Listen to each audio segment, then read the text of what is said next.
Thank you all for checking out this week's episode. Once again, I'm John. If you like what you heard and saw today, subscribe to our YouTube channel, find us on Instagram, Facebook, and Twitter, and check out our brand new merch store with hats, coffee mugs, t-shirts, other cool stuff coming down the pipeline. Again, thank you all for support. Be safe, and see you next week. How's it going, everyone? John here, the host of Spirit Talk. And today we'd like to welcome Stan Hayes to the show. Stan is a grand champion pitmaster, barbecue. He's also the co-founder and CEO of Operation BBQ Relief, which primarily, we can talk about the food for sure, but your philanthropy work and charity work with Operation BBQ Relief is one of the reasons why I wanted to have you on the podcast. And just unfortunately, I know we're kind of talking before we went live about the current state of affairs in the world with disasters and the need for relief, and Operation Barbecue, which you started. It's crazy that you had to create something like this, but how fortunate people are that you did. So if, kind of want to, maybe we start there, where it's just like the idea of how were you raised to be philanthropic? Were you raised to give back to others? And what was the reason for starting Operation Barbecue Relief? Yeah. I look back on things, and I grew up in a small town in central Kansas. It was a very tight knit community where you helped your neighbors when they needed help, right? Where, it really wasn't even a thought if somebody called you and said, hey, my car's broken down, or, I need a ride because of this, you tried to help each other out. So I think it was sort of that upbringing that I had, the small community, and that closeness that you got me thinking about it, right? But I never knew I wanted to run a nonprofit. I never knew I wanted to be in that world, right? I was in the corporate world at the time. I was sort of climbing that corporate ladder. I had my goals and what I thought was important, right? And sit there almost 13 years ago exactly. Next week will be 13 years ago for the Joplin tornado, yeah. Right? And it was the second tornado that year that you could literally watch live happening, where helicopters are following destruction, and you can see a tornado off in the distance, and you're like, oh my God, Tuscaloosa was just a little over a month earlier than that, and the same thing. You're watching this thing happening, and you feel helpless. You're like, what are those people? And at the end of the day, you're exhausted. You're sitting there, your mind's reeling for those people. And the next morning, as I was getting ready for work, my wife sits up and she's like, it's 6 something in the morning. My wife's like, you should go. You should get the competition barbecue guys that you hang out with, and you go to these places. You guys should just come together and go to Joplin and cook. That's all she said, And as I was getting in my car, running late and everything to head to my corporate job, I'm at about a mile down the road, and I'm like, you know what? Who better than us? Who better than a bunch of competition barbecue guys who go compete against one another in a parking lot with minimal needs to just go down and come together and cook for a community? I mean, barbecue's comfort food. Barbecue has a much different meaning and feel for most people. I mean, it's the most celebrated food if you think about it in the country. It has done more, more weddings, more graduations, more birthdays, more celebrations of life to, from birth to death. I mean, there's not a food that really covers the gamut the way barbecue does. And so that whole thing, we're just like, hey, let's go do it. So what we thought would be a few, 3 or 4 days and a few thousand meals, really turned into something that we didn't expect. And that was, we found a gap. And this gap that exists when a major disaster happens, from the time the big boys, the big organizations that'll be there for the months and years ahead to help the community, and the local civic groups, churches, other nonprofit organizations can get their feet underneath them to be able to help the community. That gap, we're just uniquely qualified to fill, and by day 3, we knew that we were going to turn this into a nonprofit. And, by day 3, we had already served more than the few thousand meals that we thought we would do. Right. And, we were there cooking for, serving food for 11 days and 120,000 meals from a parking lot. And, you leave there, and I say those numbers, and sometimes people are like, really, that many? Yeah, it was that many meals. But that's when we knew just the need that exists. And, that number is now over 11.1 million, 13 years later, that we've done, 36 different states, I think, plus the Bahamas, 108, 110, 112. I don't know where we're at. Right. Disasters. I mean, probably even, because of just being in Nebraska and Oklahoma a week ago from the tornadoes. This, it just continues, and the need isn't reducing any. The weather patterns have gotten more severe. There's a lot of smaller things that we didn't used to do because we didn't have the funds or we didn't have the resources, but we're able to do more of those now. And those are the ones you never hear of anyway. They're a blip on the radar. So it's harder to get funding because no one hears about it, right? Right. I So remember back when I was in the Secret Service, I remember going to Joplin with Obama and a bunch of them with the devastation afterwards. It was the first time, and you kind of talked about it, where when you're watching stuff in real time, it was the first time I remember seeing a disaster happen as it's happening. yep. And I remember with, like, obviously Katrina and stuff, the aftermath was horrific. But seeing something like a tornado or even a hurricane batter these small communities, and then realizing that the only time you're going to be able to help them is after it's already goes through. Lives are lost, homes are destroyed, communities lost. And I remember looking around, being like, "Oh my God, like this is so sad." Yeah. And it's like for you though too, like even I know that recently the California wildfires, you're putting yourselves and your teams in these areas where it's still an active threat. And it's like, again, to kind of touch upon that, where it's like Yeah. it's So, wild. that's the number one tenet that we've had is we won't put people in harm's way. So, when we go to these wildfires, we're ensuring that we're setting up in a place that is, is pretty well set, that it's not going to, a person's going to have minimal risk, getting to the wildfires, like in Northern California, whether it was Santa Rosa or Redding or places like that. Redding, we were set up at base camp. I mean, we were set up right next to Cal Fire, station. I mean, we were on a college campus, and so we look for the spots because the active areas. It's important to get there quickly, but it's not important enough to put somebody's life, and I couldn't live with myself. It's one thing if I put myself in a situation, it's another thing to put somebody else in that situation. And I try not to even put myself or any of my staff know that I don't want them to be in that situation.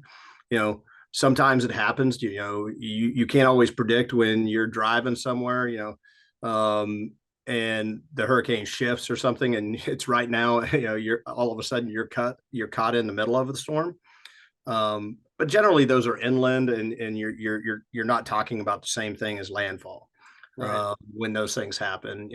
So for us, that's just been the number one tenet is, we're gonna wait. And if that means, like, we waited an extra day to go into Omaha, Nebraska after the tornado, because day 2 in that area was, predicted to be worse than day 1. And we're like, holy cow. I mean, I'm not going to put people there when it looks like that might get worse. So, I mean, it made us, push back 24 hours for us to be able to do something in that community. But, for us, we also have a lot of connections, and we had a barbecue restaurant there. A friend of mine from years past and Competition Barbecue, he had opened a restaurant, and he started, with some of our volunteers putting food out of his restaurant, and that's the beauty also of what we've been able to create, is to be able to go to these guys and say, hey, what can we do together? And he's like, yeah, absolutely, I want to help. It's pretty surreal to me when you think about you being a competition barbecue pit champion and all that, but some of the best barbecue you're making is not for rewards or trophies or whatever. It's for helping the local community have somebody a warm food to be able to eat. It's like there's so much power behind that. Like, food is one of the greatest unifiers in the world. It's the greatest way to bring people together. It's also the best way, to remember things. And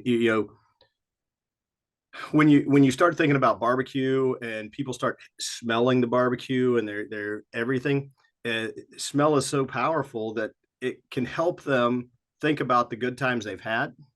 Whether it's that block party with the neighbors or it's their backyard barbecue with their friends and family, but it helps them also get to the point of, hey, you know what, we're going to be able to rebuild, we're going to be able to do this again. I can see it, I can feel it, and for that short amount of time that they're eating that food, it can help them their day get better, right?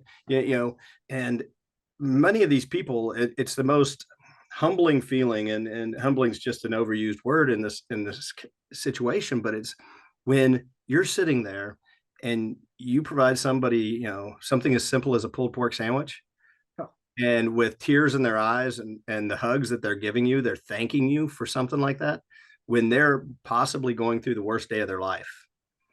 And to sit there and, luckily I've never experienced that. I've never lost my house. I've been close to tornadoes. I grew up in tornado area, but I've never dealt with it. Same thing with a hurricane. I've never rode out a hurricane or been that. But those people that have, when they do that and when they're giving you those thanks for that food, to be able to sit there and be able to tell those stories and get people to understand that, for us, we do it for that thank you. We do it. We're not doing it for a trophy. We're not doing it for anything else. We do it for that person that's gone through so much that it's going to help. Right. And at the end of the day, barbecue is comfort food, but it's, as one lady told me, it's much more than comfort food. It's much more than a sandwich. It's about really showing the community that they're not forgotten, that there's love, still left in this world for people, for humanity. And, I think that's the big thing. When you see a group like ours or the others that go in there to do this, they're doing it not because, they want the accolades or anything else. They're doing it because it's the right thing to do to help those people in their worst time. Yeah. When you look at like who makes up Operation BBQ Relief, you go through on your website, all walks of life represent what your mission is. I find that so it's very rare that you can see any type of person you could imagine part of your idea and concept. And it's like, again, to actually bring everyone together under that idea of helping others, it's pretty cool. Yeah. Like we've gotten some hate before on there because I see somebody in a fancy car getting a meal. Yeah. And I go back to day one that we had this happen, or week one, we had this happen in Joplin. I'm like, guys, you don't know what that person's been through. That car might be the only thing that they have left in their life at this point in time, and there's something extremely humbling about having, getting in a food line to get a meal. One of them that we got was during COVID, and somebody's like, oh, like that guy in that Chrysler 300s needs, and I was like, he doesn't need it at all. In fact, he just paid for those meals, and he's taking them to the firehouses through the town because he's the local mayor, and he wants to make sure that his firemen are being taken care of. So you can't judge because you see a picture and you don't know the story, right? Same thing. Tell you the story in Joplin. So we're set up at Joplin, 7th and Range Line. You guys drive right by us because it's such a major intersection. We saw the procession and everything come through. Well, right next to it's a Ryan Steakhouse. We're set up right next to a Ryan Steakhouse.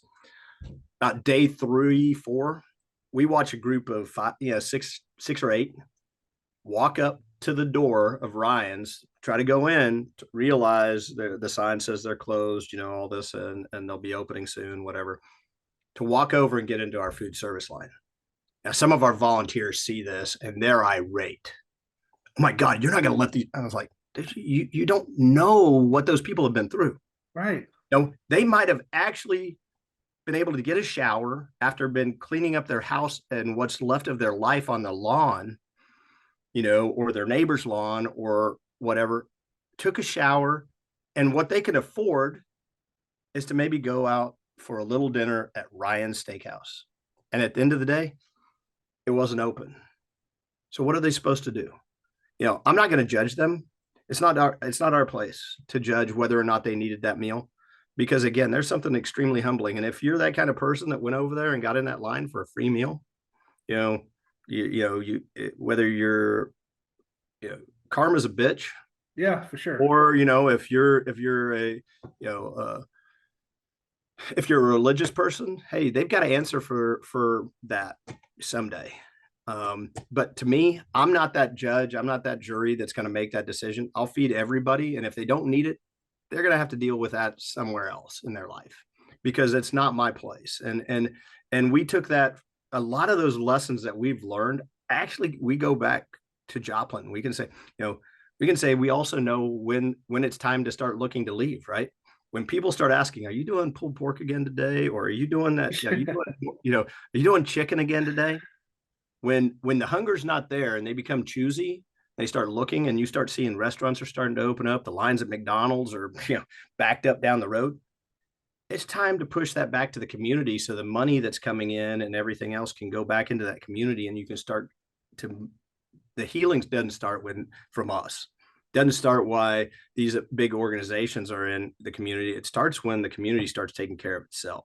Right. So we also have to look for that exit plan about the time we're going in, and that's been the big part of everything we've done. A lot of those lessons we can go back. Now we may have augmented from there. We might have morphed from there, but we can go back and we can trace most of them to that 12 days sitting there in Joplin in the parking lot. How conducive is it for somebody like Red Cross, these other organizations, to kind of now reach out to you guys and kind of partner up and help each other out? Or do you guys have to feel like what's the process for you guys saying, hey, Operation, we're coming into your town? Is there what's the red tape and stuff you have to cut through? So there's not a lot of red tape anymore. I mean, we have a lot of MOUs in different states across the country. We have MOUs with Red Cross, with Salvation Army. They don't always, a big misnomer is neither one of them cook food. They do a great job of delivering food. They do a great job of setting up shelters. They do a great job of running things like that, but they don't have a lot of cook. They a lot of the times they're working with organizations like ours, Southern Baptist, World Central Kitchen. I mean, the list goes on that are out there. But there's not too many organizations like ours that can cook as many meals as we can, hot and fresh every day. I mean, if I get all my equipment in one place, I've got the ability, if I've got the people, in the supply chain, I can do probably 65, 70,000 meals a day.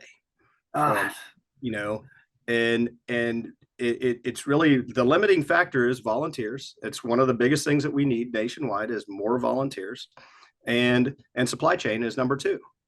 Number three would be, the ability to have more people be able to stay on site, whether bunkhouses from the states or from the government. That's going to be a never-ending battle for us, to try to get those resources, because even groups that we have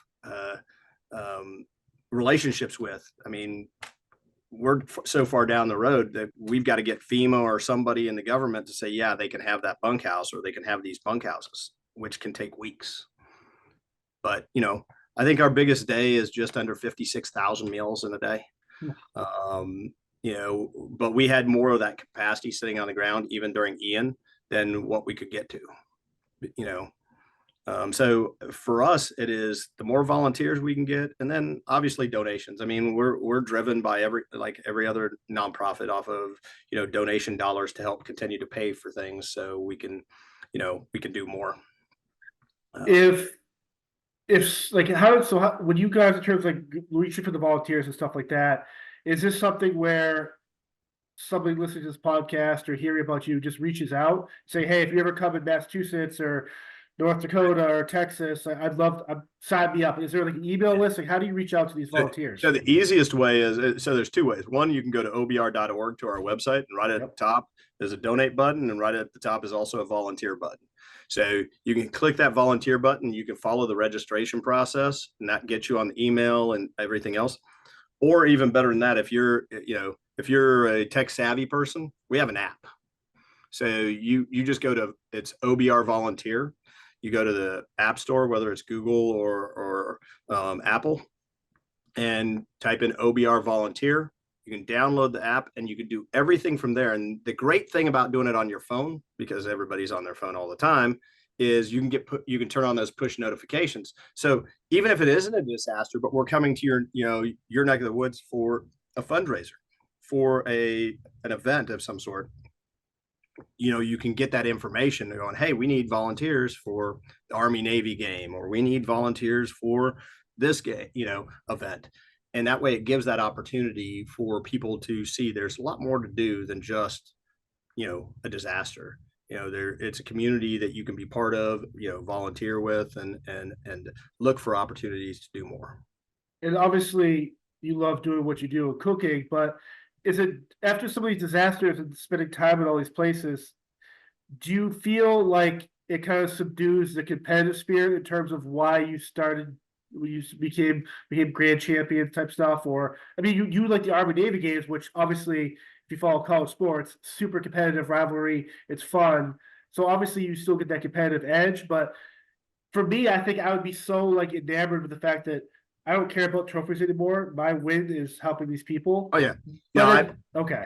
I don't even, the last two competitions that I had paid to be in, I wasn't even there. My team was there, but we left for hurricanes. Oh, 2 years in a row. I wasn't there. My team competed. I paid the bill, but I wasn't there. And I just said, I'm too busy for this. And I get much more reward out of that thank you than any trophy could give. Now, I get to do things with like Cheney and stuff, the events that she's at, these bigger events and stuff where I get to come in because I get to tell the story of who we are, and I spread the message about what we do and the work that we do and how they can help us, whether it's, again, I always lead with volunteers. We need donations, but I need people as well. And I know if I can get the people, that the donations help come too, because that's another talking person out there talking about the good we're doing. What is some stuff you have? Like, what are the goals you have for Operation BBQ Relief? Like, I know you've talked about a camp and stuff like this, but kind of elaborate. Where do you see this in 5 years, 10 years, and stuff like that? Yeah. So, the disaster model is really a poor model because I don't know when, where, and how. Foundations don't want to give me money until something happens. And the disaster side is so reactive.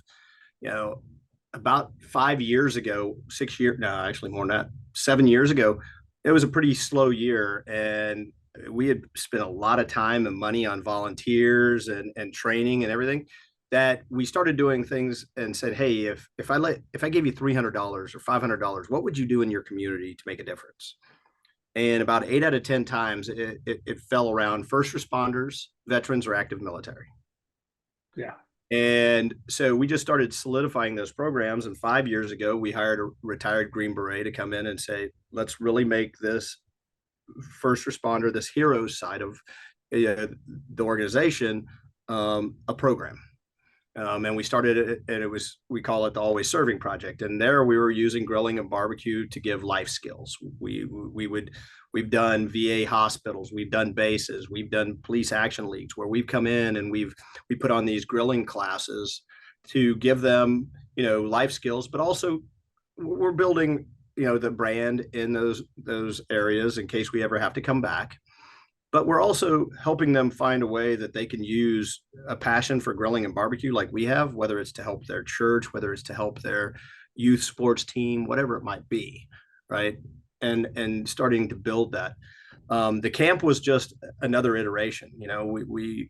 We started looking at how hard it was since COVID to do something at a VA hospital or on a base, or, and thought, you know what, we could do so much more if we had, this programmatically put together to where at a destination location. So a little over 2 years ago, we bought a 180-acre property that had a large log home on it. It's a residential property that we've turned, and next month we'll be finishing the construction on a culinary education center, which is really a 22-year-old pole barn that we've built on the inside of into this badass, event space that'll also be able to do all the culinary side. We took a bay of a lean-to out of our shop building and built a bathhouse. So, and we built this on a side of a hill. So it took a lot of engineering to be able to have this whole village that we created is all ADA. So slopes, everything, to build to ADA compliance, and, in the Ozarks on the side of the hill. So we'll have 12 units with full bathroom, all ADA compliant. And then we have 6 more glamping cabins that are tucked down into the woods.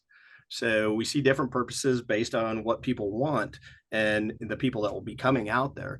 But we have our first camp that comes up June 10th. It's is going to be or July 10th, I mean, and it's going to be a Gold Star camp. We're doing several Gold Star camps this year. That's awesome. And this will be a young adults. So, somebody, these 18 to 25-year-olds that have lost, a parent pretty much, and then moving on, we did our first camp last year using the glamping cabins, and we did it with Gold Star men.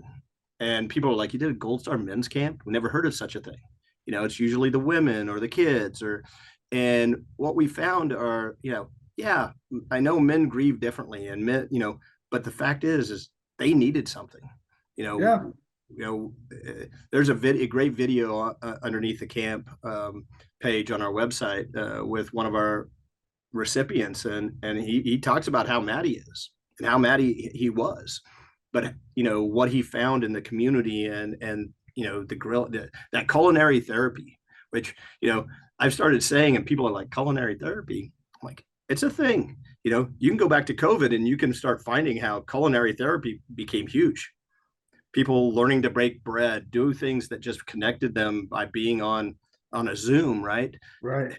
And working together to learn something. But here you're getting to learn it with somebody else that has been going through the same thing you have. So they're building their community. And then we've got some special forces guys that are going to be coming in for a camp. And, I mean, let's face it, those guys have seen some of the worst stuff out there, but the first responder side, some of these first responders that, the suicide rate in first responders is one of the fastest growing suicide rates in the country. It's nowhere close to the veteran suicide rate, but it's growing at such an alarming rate. We got to do more, and our camp is not trying to take away from these other camps that are out there and these other organizations. It's really something that can work with. I mean, all of our camps this year are working with other nonprofits that have programs, but may not have the facility or the ability to do a camp where we can bring the family together. Right. Because most of these programs out there are specifically focused on the service member themselves, but leave the family out. So for us, what can we do to make a difference is let's bring the families together with those that are suffering, that are from their service, whether it's a physical or emotional injury that they've received.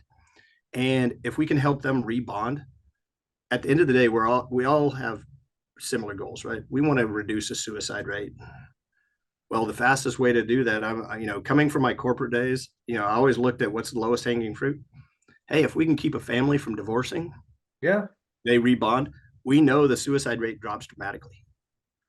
And so does the codependency rate, not near as much, but, drug and alcoholism in there is also another trigger. So if we can help reduce both of those things, we know we're getting a little bit more of a head start on this.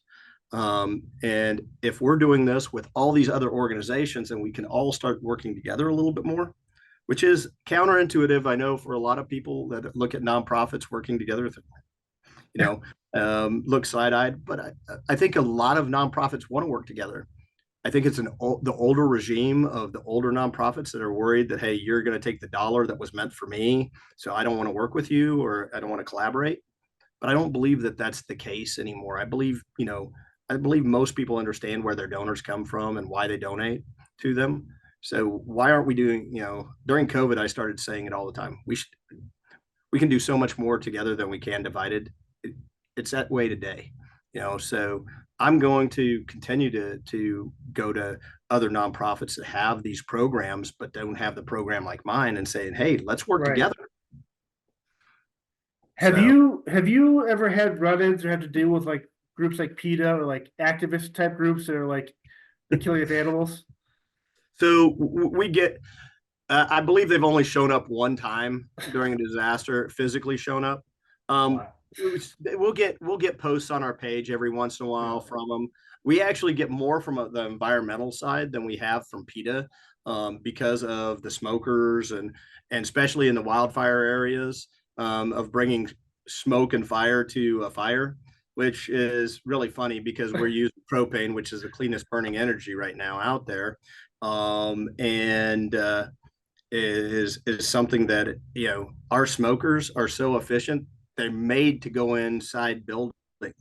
They're used inside restaurants, so they're a closed flame, mechanism. There is no way for, a spark to cause something with the smokers we use. But I understand what the thought is. Yeah, for sure. It's the uneducated, not knowing who we are and how we do it.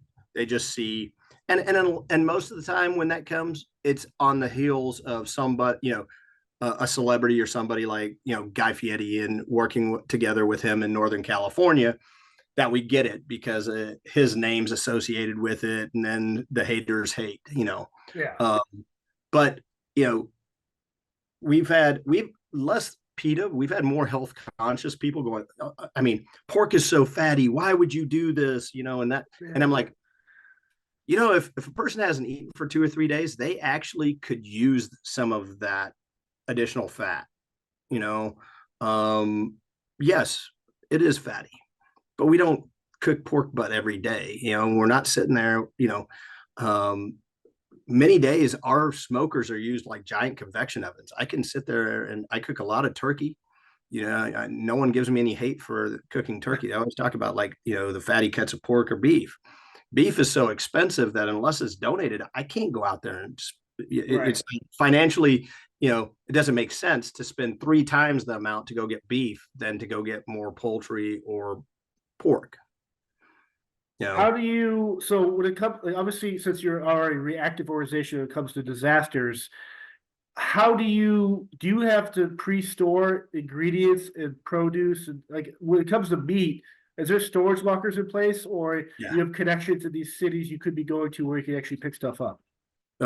Both, but we store somewhere around 350 to 400,000 servings of protein in freezer storage in a couple of different locations across the country. We're actually working on moving some of that. We're getting some donated space where, which is going to save us a lot of money. Yeah. But we also have some of the biggest pork, poultry, and beef producers in the country that support us. But we also know that there's, supply chain, that they're not going to always be able to get us what we need when we need it. A lot of times we go to them, let them know what we're doing. We may get something on the, a week later coming in, which is great because we know it's coming in. But we'll start, we'll be rolling in with our own, and, eventually, we'll have a location that will have at least enough freezer storage space to where I can be, I'm not beholden to anybody, to have to get it out of there. I can load up a 53-foot truck full of, pork and poultry. So I've got a variety as I roll in with it. On on the dry goods side of, we do a lot of number 10 cans of corn, green beans, you know, peas, carrots, all that kind of stuff. That we have large braising skillets called tilt skillets that can cook about 1,000 servings an hour. And, we got like, I don't know, 14 or 16 of those skillets going. So, if you're doing 16,000, if you can do, or 14,000, every hour. But you go through pallets of number 10 cans. Yeah. I mean, a number 10 can is about 25 servings. So again, I told people it's gotten to the point that when we know what our smokers hold, we know what our tilt skillets can hold. We know what we know what the approximate serving is of a pork butt, turkey breast, whatever it is. It's a math problem. You know what? If I got to do 25,000 meals for lunch tomorrow, I know I have to do X, Y, and Z. I need, I get 2,000 servings off of one smoker. Okay. That means I got to have 13 of these smokers going for lunch. Have you, if I were to go to your website, do you guys sell like merchandise or like barbecue sauce type stuff? So we sell, so we had a licensing agreement till earlier this year with one of the larger co-packers in the country who was marketing and selling our rub. It's mailbox money for us. They licensed our name, put it out there. That ended. So we're looking for a new one so you can get it. But we didn't sell any of that. What we sell on our merch store is swag, whether it's a t-shirt that says barbecue helps, or a retro t-shirt that'll be coming back out. That we have one that's got a pig on it with all the cut chart. Yep. But there, it doesn't say ribs and this. It says, nonprofit. It says, disaster relief. It says, so we use the terms on the cut sheet of the pig to really say who we are and what we do. And then we have hats. We have we have some Yeti products and stuff like that. So we're not really good at it. We have some swag out there. We'd like to do some more swag. We'll have some camp OBR stuff coming up. We've got a pretty cool sort of army green, camp OBR shirt that's going to launch this weekend at our annual fundraiser this weekend. We have our annual Heroes Barbecue benefit this weekend, Saturday or Sunday and Monday. So it's a big weekend for us. On Sunday, we actually will have a young man who survived a Chinook helicopter crash. He was the crew chief and traumatic brain injury. Literally had to learn how to walk, talk, again. But today he makes bottle cap art. And he makes these beautiful flags out of bottle caps and everything. And that's been his therapy. And from his traumatic brain injury. And so he's made a custom one that we'll be auctioning off this weekend, American flag that's got the OBR logo on it, all out of bottle caps. That's awesome. But his story is just completely amazing. Surviving something like that, but then calling into question, did they really get shot down or what happened? To be able to get his Purple Heart, but then to be given 0 impairment rating after that, because the doctor just looked at him and he looks like me and you. I mean, he doesn't have a bashed in skull with this big old dip or something, right? To then have to fight for for that, to be then go, oh yeah, you're 100% disabled. I mean, how did we get this so wrong? And the guy, so he survived a crash. Well, tomorrow, what's today? Friday, he flies in for Sunday, because just getting on a plane to go somewhere, takes so much out of him. It just sucks all of that out of him that, I had to give him an extra day just to be able to recoup. And I'm actually going to take him to the camp on Saturday and give him a behind the scenes tour with a few other VIPs, to be able to see, because I want to bring him to the camp. I think, he is exactly the kind of person that I think can benefit from learning and being part of that group, Right. coming through. It's how do you decompress from all this? I go and work at the camp. I literally go get my hands dirty, or um, you know, hang out with my friends that we all have been doing that just to decompress and talk about it. I'm pretty open about what you get to see and the emotion of all of that, because I think for me, I don't bottle stuff up. Maybe I talk too much, but I think that's the biggest thing is I tell the story about what we do as an organization, and I use those examples of the raw emotion sometimes to be able to really hit it home to people, that the work that we're doing does make difference. In some ways, I think it's going to it is saving lives. I Yeah. mean, so that's Before I let you go, I'm curious if I was to ask your family, hey, what is the go-to best barbecue meal that Stan cooks? What do you think they'd say? I think it depends on which whether you talk to my wife or my kids, which one they would say. My wife would tell me she misses my chicken, but she doesn't really miss the whole process of it. um you know my daughter would probably say the ribs, and my son, he may say ribs, he may say brisket, he may say pork. It just depends on the day. Yeah, But I think that when we were competing, they were the team. My kids were part of the that's team. awesome. Yeah, My kids are part of the inspiration of why it's important to have the family cooking together and getting kids even at 5 years old. They both started their competitions at 5 years old. So, I was teaching them how to hold a knife and how to do things, at 5 years old. And I look at them today while they're out there cooking for their friends and, any given time. And their friends don't even know how to light a grill, you know, but here's my daughter, or my son sitting there cooking for them. And, I think it's something that we have a lot of kids that don't know how to take care of do a lot of that. And we have a lot of families today that could use some of that, because the the, the deli counter at the grocery store is their daily dinner. you're right. you know Super fascinating. What a interesting, awesome thing you're doing, man.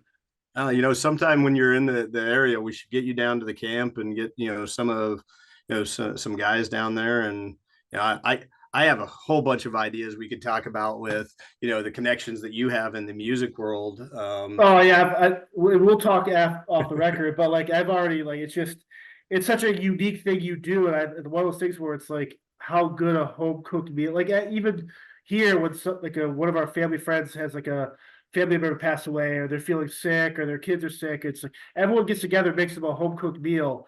That way, for the next week or so, every night at dinner, someone else is cooking their dinner for them, and stuff like that, where it's like and then you do it on a exponentially just a magnified level of giving back and the importance of having a warm meal. It's like Mhm. it's the most and growing up you always take that for granted, like, oh, finish everything on your plate or your grandmother mom's gonna slap you, right? But now it's just like I get super bummed when like we're backstage at a show and catering will throw away all this extra food. Mhm. And getting to like the research of it, figuring out like you can't just bring food to a homeless shelter. Like I get the reason behind it, but there's so much red tape in giving away free, well cooked food that it's like no wonder no one wants to start doing more of this stuff because it's a lot of headache. Yeah, there's some great organizations, because we do some of these big events, and to make Yeah, sure that food doesn't go to waste, like the Super Bowl event that we do. I connected them with another nonprofit that saves food. So they already have those connections with the different distribution places. So they'll come get it, make sure it's food safe, and then they'll deliver it to them, and they'll take that food from them. because they have that relationship versus me or you going and saying, Correct. hey, you got these pans, and they're like, yeah, thanks. No. Right. It's like I'm not trying to murder and kill people, poison their food. Like this I is just good don't want macaroni to and throw it cheese. away, right? Correct. Oh, absolutely. Yeah. Well, this has been awesome, Stan. I appreciate your time and everything. Oh no, I appreciate it. I really enjoyed talking to you. Awesome. Well, thank you. Be safe. We'll do it again soon. Oh, hello. I'm just enjoying this nice fucking candle. Anyways, I'm John, the host of Spirit Talk, and I want to talk to you about nice fucking candles. We are lucky to have Nice Fucking Candles as a sponsor of the podcast. And if you use code SpearTalk15, you get 15% off your first order, or use the affiliate link below to always get your candle needs through Nice Fucking Candles. Nice Fucking Candles are 100% soy wax. They have a 65-hour burn time, maybe more if you nurse the flame a little bit. Maybe, I don't know, I'm not an expert on flames or candles, but I will say these things burn a long fucking time. You ask me about the wick. It's a double wick for even burning, which is amazing. And they come in 3 incredible flavors. I'm not sure if you're going to be eating these candles, but if you do like them, the scents are eucalyptus and ginseng, tobacco and fireside, and seaside and driftwood. Once again, Nice Fucking Candles. They are the candle company for Spirit Talk. And if you love candles and need a good scent to clear out your office, your room, your podcast room, your weight room, your whatever you're doing in a room that smells like crap, use this candle. It's amazing. Thank you. Check them out. Love Nice Fucking Candles.